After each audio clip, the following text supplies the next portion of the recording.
മലങ്കര സഭയെ സംബന്ധിച്ചിടത്തോളം തോമാശ്ലീഹായുടെ ശ്ലൈഹിക പാരമ്പര്യം സഭയുടെ വളർച്ചയ്ക്ക് എന്നും നിദാനമാണ്.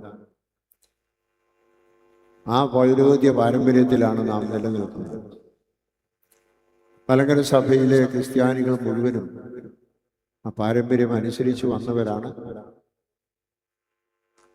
എന്നാൽ 16-ാം നൂറ്റാണ്ട് മുതൽ ഏതാനും വിദേശ സഭകളുടെ അധ്യക്ഷന്മാർ വന്ന്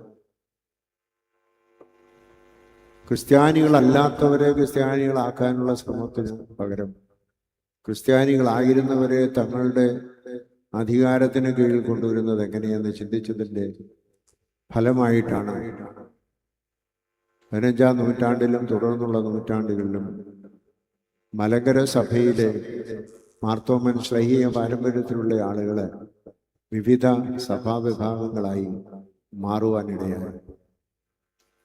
മലങ്കര സഭയുടെ ഐക്യം പരിശുദ്ധ മാർത്തോമാ ശ്ലീഹായുടെ പാരമ്പര്യത്തിൽ മലങ്കര നസ്രാണികൾ എല്ലാവരും ഒരുമിച്ച് ചേരുന്ന സന്ദർഭത്തിലാണ് അത് ഉണ്ടാവുന്നത്. അതിനായി നമുക്ക് പ്രാർത്ഥിക്കാം. ദൈവം തമ്പുരാൻ അതിന് ഇടവരുത്തട്ടെ എന്ന് പ്രാർത്ഥിക്കാം. ഒരു കാലത്ത് മാർത്തോമാ ശ്ലീഹായുടെ പൗരോഹിത്യത്തെയും പ്രേക്ഷിത ശുശ്രൂഷയും ഒക്കെ സംശയിച്ചിരുന്ന വ്യക്തികളുണ്ട് കേരളത്തിലെങ്കിലും. ഇന്ന് കേരളത്തിലെ ക്രിസ്ത്യാനികൾ മുഴുവനും മാർത്തോമാ ശ്ലീഹായുടെ പൗരോഹിത്യ പാരമ്പര്യത്തെ അംഗീകരിക്കുന്നു എന്നുള്ളത് നമുക്ക് വളരെയധികം സന്തോഷവും അത് ആദ്യം മുതൽ ഇന്നുവരെ അഭംഗുരം കാത്തു സൂക്ഷിച്ച മലങ്കര സഭയ്ക്ക് അഭിമാനവുമാണെന്ന് പറയുന്നതിൽ സംശയമില്ല. തോമാ ശ്ലീഹായുടെ പാരമ്പര്യത്തിൽ ഒരുമിച്ച് ചേർന്ന് ഒരുമിച്ച് വളരുവാനുള്ളതായ ആഹ്വാനമാണ് നമുക്ക് നൽകുവാനുള്ളത്.